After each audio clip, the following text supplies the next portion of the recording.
오히려 시위가 굉장히 평화적으로 변했다고 생각합니다. 네. 그게 작년 촛불 집회 때 아이들이 엄마 손을 잡고 나왔잖아요. 그만큼 이게 우리가 거기서 즐길 수 있고 안심할 수 있고 우리에게 할 수 있다. 이런 공간이 됐었던 겁니다. 그런 경험을 한 국민들입니다. 그 국민들이 어떤 꼴을 당했습니까? 군홧발이 머리 위에 떨어졌습니다. 그리고 다시 또 그런 일이 일어나니까 이거 운동화발이다. 이렇게 경찰이 얘기를 했거든요. 국민들이 못 참는 거죠. 이게 우리는 수준이 벌써 20년을 흘러왔는데 경찰은 왜 어청수 경찰청장이 80년대로 한번 돌아가 봐. 얘기한 대로 왜 돌아가냐 이겁니다. 국민들이 그것 때문에 그 다음에 굉장히 많이 더 시위에 나오기 시작했습니다. 그리고 이번에 다시 이 문제가 되는 것도 왜 이렇게 끈질기게 시위를 하느냐. 200명씩 왜 이렇게 돌아다니느냐. 용산 참사 문제가 사실 누구도 예상하지 못했을 정도로 25시간 만에 경찰관 1명이 돌아가셨고 거기 있던 철거민들 5분이 돌아가셨고 사람이 죽었습니다. 물론 얼굴 맞은 거, 코뼈 부러진 거 굉장히 안타까운 일입니다. 불에 타서 돌아가셨습니다. 저는 무엇이 더 중하고 아닌지를 따지고 싶지는 않습니다. 다만 그 정도로 경찰이 우리 국민들의 인권에 대해서 공권력은 아주 냉정하고 침착하고 자제력 있게 행사할 필요가 있는데 얼마나 자제했느냐. 여기에 대해서 분노가 있는 겁니다.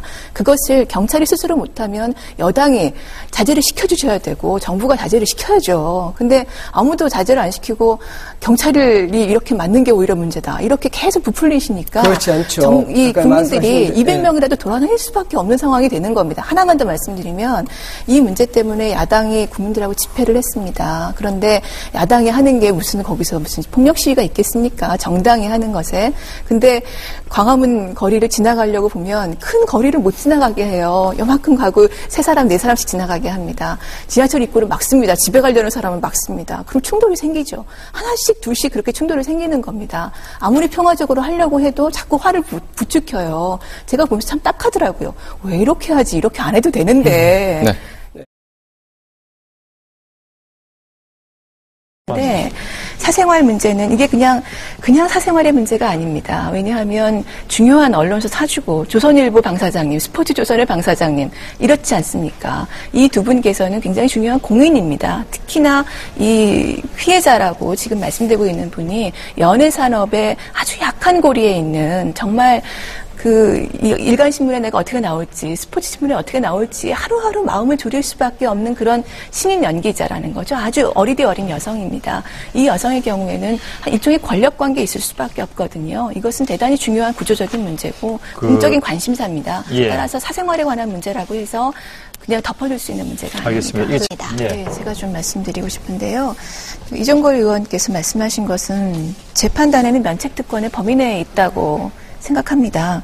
왜냐하면 그 정치 분야 대정부 질문에서 행정안전부 장관께 중요한 그 성매매 처벌법 위반이라는 형사사건 수사의 형평성 문제에서 질문을 하신 거고요.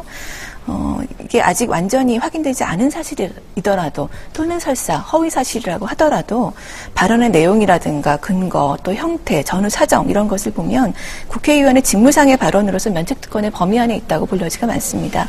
판례가 있습니다. 바로 지난 정부 때 한나라당의 한 의원께서 열린우리당의 한 의원에게 국회에서 본회의에서 5분 발언 신상 발언을 하시면서 한 국회의원 여당 소속 국회의원이 과거에 북한 노동당원으로 입당해서 지금까지 암약하고 있다라고 말씀을 하셨어요. 지금도 노동당원이다. 이런 취지로 말씀을 하셨는데 그래서 그 지목된 여당 의원이 당시 열린우리당 의원이 이 한나라당 의원을 상대로 소송을 했습니다. 졌습니다. 확정이 됐습니다. 왜 졌냐면 그 법원이 이렇게 얘기했습니다. 직무상 또는 부수한 발언으로 인정되는 이상 허위 내용의 발언이라고 하더라도 면책특권의 범위 밖에 있다고 할 수 없다. 예. 라는 명시적인 판단을 했습니다. 이 법원의 판단이 확정이 됐어요. 예, 그걸 그대로 사실 가져올 수밖에 없습니다. 다르죠. 이거 사생활 문제는요.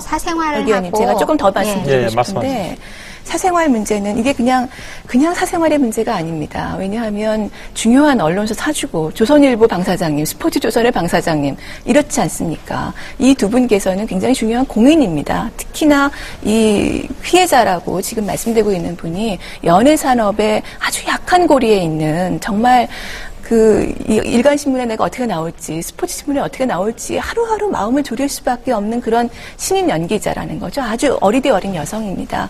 이 여성의 경우에는 일종의 권력관계에 있을 수밖에 없거든요. 이것은 대단히 중요한 구조적인 문제고 공적인 관심사입니다. 예. 따라서 사생활에 관한 문제라고 해서 그냥 덮어줄 수 있는 문제가 아닙니다. 알겠습니다. 이 아고라에 올린 이 글이라든지 또는 전경 여대생을 강간했다 이런 글을 올리는 것 자체가 저는 정말 문제가 많다고 봅니다. 그런데 이 현재 판결을 보고 많은 우리 네티즌들이 저런 글을 올리면 문제가 안 되는구나.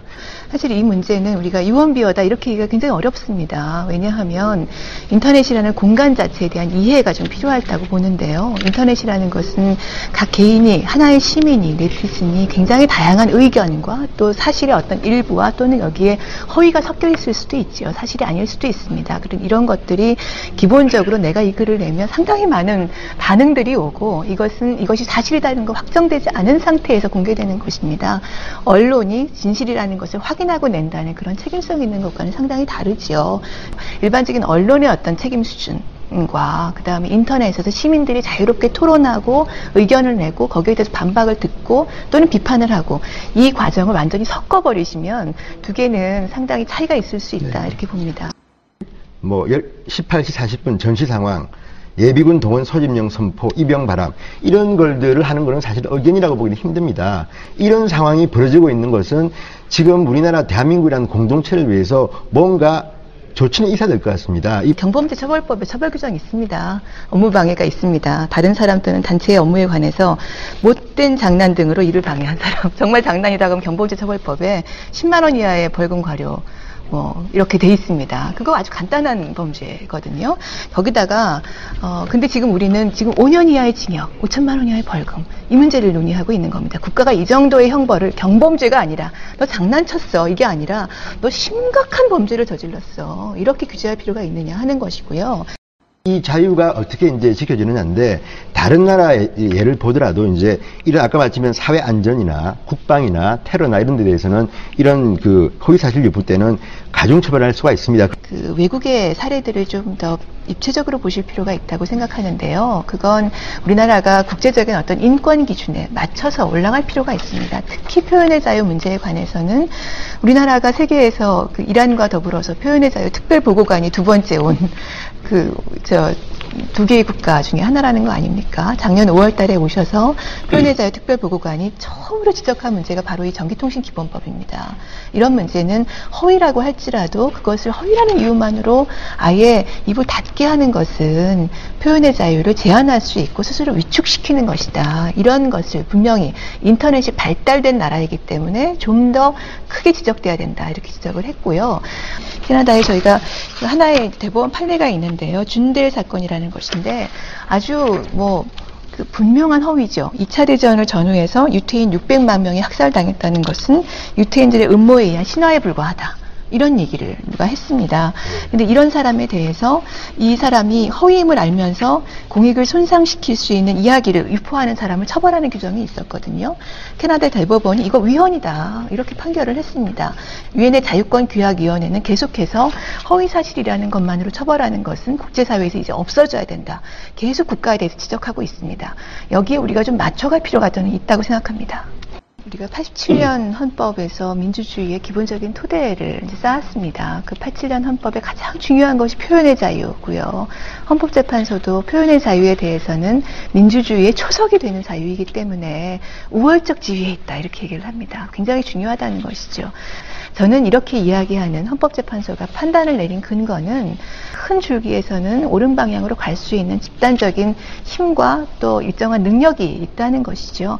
여기에 신뢰를 둔다면 저는 지금에 있는 우리 법제도를 충분히 활용해서 거기에서 피해자를 구제할 수 있는 것이 부족하지 않고 그리고 이루어지고 있다고 생각합니다.